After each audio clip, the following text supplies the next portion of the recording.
How nations shape nervous systems. If Chapter 1 introduced the idea that countries leave imprints, this chapter answers the harder question: how? How does something as abstract as a country shape something as biological as your nervous system? How does history become habit? How does policy become personality? How does ideology become instinct? The answer is not mystical. It is mechanical. Nations shape nervous systems through repeated exposure to environmental signals.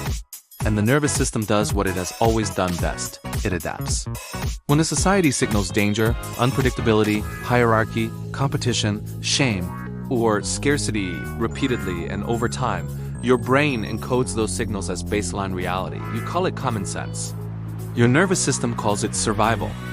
This chapter explores the core psychological engines that shape national imprints: collective fear, scarcity imprint, authority relationships, reputation psychology, emotional expression norms, digital narrative shaping, education systems, economic models. These are not abstract forces, they are daily exposures. And daily exposure wires the brain. 1. Collective fear. Fear is contagious. But more importantly, fear is instructional. When a nation experiences a collective shock, war, terrorism, pandemic, economic collapse, it does not simply affect policy. It alters baseline vigilance.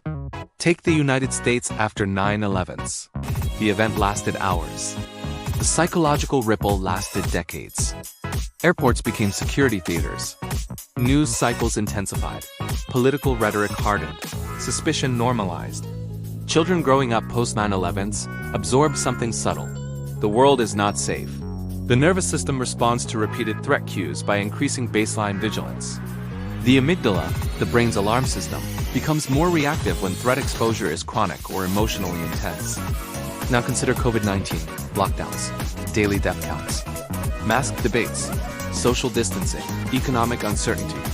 Even in countries with relatively low mortality, the global atmosphere shifted toward anticipatory anxiety. Humans are pattern detectors. When uncertainty becomes ambient, cortisol becomes familiar. And cortisol does not just regulate stress. It influences memory, attention, decision-making, and threat perception. In high-threat societies, vigilance becomes rational, but vigilance also becomes habitual. The nervous system does not easily distinguish between acute danger and culturally reinforced alertness. If you grew up in a country with frequent conflict, political instability, high crime, ongoing terrorism threats, or constant media amplification of danger, you may experience heightened baseline alertness, even when no immediate threat exists. And you may call that being realistic. 2. Scarcity imprint. Scarcity is not just economic, it is psychological. A nation that has experienced famine, rationing, or economic collapse carries memory long after recovery. Post-war Germany is a case study in disciplined thrift. The generation that experienced rationing internalized frugality as moral virtue. Waste became ethical failure. Even in today's stable Germany, fiscal caution is embedded in policy and culture. This is not accidental. Scarcity exposure affects the brain's reward and threat systems. Research shows that when individuals perceive resource scarcity, the amygdala becomes more sensitive and cognitive bandwidth narrows. Scarcity heightens focus on short-term survival at the expense of long-term flexibility. Now scale that across a nation. Consider China's famine memory in the mid-20th century. Despite rapid modernization and wealth accumulation, high savings rates persist. Financial caution becomes cultural norm. Or Singapore's no natural resources narrative. Meritocracy becomes survival strategy. Falling behind feels existential. Scarcity imprint produces drive, over-preparation, competitive anxiety, high savings, risk aversion. It also produces chronic stress. Scarcity is adaptive in unstable environments. But when prosperity rises, the imprint often remains. You may no longer need to fear famine, but you may still fear falling behind. And your nervous system may not know the difference. 3. Authority relationships. Authority shapes nervous systems early. In hierarchical societies, obedience is safety. In anti-elitist societies, skepticism is safety. South Korea offers a strong example of hierarchical respect embedded in Confucian tradition. Age and rank structure interaction. Deference signals competence and belonging. Children raised in such systems learn quickly. Respect authority. Do not challenge publicly. Hierarchy maintains order. The nervous system associates conformity with stability. Contrast that with Australia's tall poppy syndrome. Authority figures are often treated informally. Social leveling is common. Overt displays of status can trigger subtle social correction. The lesson becomes, do not appear superior, question leadership, keep ego in check. In one environment, compliance feels secure. In another, compliance feels suspicious. Authority relationships influence career behavior, political engagement, risk tolerance, willingness to dissent. From a neuroscience perspective, authority cues can activate threat responses depending on conditioning. If authority has historically signaled protection, your nervous system relaxes. If authority has historically signaled oppression, your nervous system tightens. And that response becomes automatic. 4. Reputation psychology. In some cultures, identity is internal. In others, it is relational. China's concept of face reflects a deep reputation psychology. Social harmony depends on maintaining dignity, one's own and others. This produces social intelligence and diplomacy. It also produces caution around public failure. In the United States, identity is often framed as individual authenticity. Be yourself is a cultural mantra.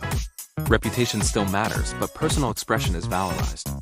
These differences shape nervous systems differently.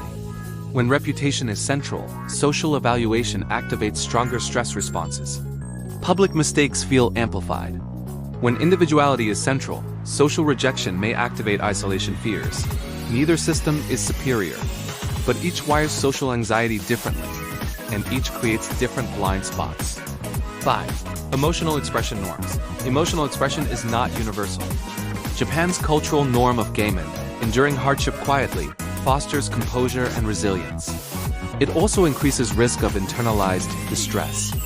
Suppression as a regulation strategy engages prefrontal control but can elevate physiological stress if emotions remain unprocessed. Brazil, by contrast, embraces more open emotional expression. Expression can diffuse stress through social sharing. But high expressiveness can also amplify volatility. Neuroscientifically, emotional expression regulates stress by activating social bonding systems, oxytocin pathways. Suppression regulates behavior, but not necessarily internal arousal. If you grew up in a culture where emotional restraint signaled maturity, you may equate calm with confidence. If you grew up where expression signaled authenticity, you may equate silence with repression. Again, conditioning, not personality. 6. Digital narrative shaping. In the 20th century, national narratives were shaped by newspapers and television. In the 21st century, they are shaped by algorithms. The United States and United Kingdom have experienced rising political polarization amplified by social media algorithms. Algorithmic reinforcement increases emotional intensity. Outrage spreads faster than nuance. Repeated exposure to polarized content increases amygdala reactivity and reduces cognitive flexibility. In China, censorship creates narrative coherence. Information is curated. Dissent is limited. This reduces overt polarization but increases informational asymmetry. Different systems produce different cognitive styles. One environment wires vigilance toward ideological enemies. Another wires acceptance of centralized narrative. Both shape perception of reality, and perception drives nervous system regulation. 7. Education systems. Education is not just information transfer. It is behavioral conditioning. India's traditional emphasis on rote memorization fosters discipline and retention. Finland's creativity-focused education fosters independent problem-solving. Singapore's exam-driven system rewards precision and endurance. The United States' project-based learning encourages expression, but can vary widely in rigor. Repeated exposure to certain learning environments shapes cognitive style, risk tolerance, creativity confidence, fear of failure. High-stakes M systems increase performance anxiety. Low-stakes exploratory systems increase improvisational confidence. Your academic environment may still influence how you approach work, uncertainty, and feedback. 8. Economic models. Economic systems teach psychological lessons. Highly competitive capitalist environments, such as Singapore or parts of the United States, reinforce hustle narratives. Time equals productivity. Productivity equals work. This increases achievement, motivation, and burnout. Welfare-stable Scandinavian countries provide safety nets that reduce existential economic fear. This can increase life satisfaction and sometimes reduce urgency. Economic predictability lowers chronic cortisol activation. Economic volatility increases anticipatory stress. Again, adaptive, but not neutral. The psychological engine. Across these mechanisms, the pattern is consistent.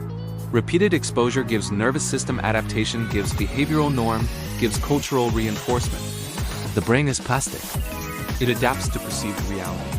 If that reality includes chronic threat, scarcity cues, hierarchical pressure, competitive comparison, emotional restraint, algorithmic outrage, exam anxiety, hustle culture, the nervous system calibrates accordingly. You grow up believing this is just how life works. Until you leave or until you question it. Map your imprint. Take a moment. Draw a simple table with 8 columns. Fear exposure, scarcity cues, authority model, reputation norms, emotional norms, digital environment, education style, economic pressure. For each, write, what messages did you absorb growing up? How did those messages make you feel? Which behaviors became automatic? Then ask, which of these patterns still serve me? Which are outdated? Which were adaptive then but limiting now?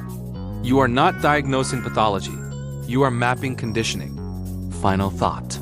You may believe your ambition is self-generated. It may be national scarcity imprint. You may believe your emotional reserve is maturity. It may be cultural restraint. You may believe your distrust of authority is intelligence. It may be systemic memory. You may believe your hyper-independence is strength. It may be economic insecurity disguised as autonomy. None of this diminishes you, it clarifies you. And clarity is the first step toward sovereignty. In the next chapter, we will compare these mechanisms across different societal profiles: individualist, collectivist, scarcity-driven, stability-oriented, and explore how those profiles produce predictable strengths and blind spots. Because once you see the pattern, you stop mistaking inheritance for identity. And when inheritance becomes visible, rewriting becomes possible.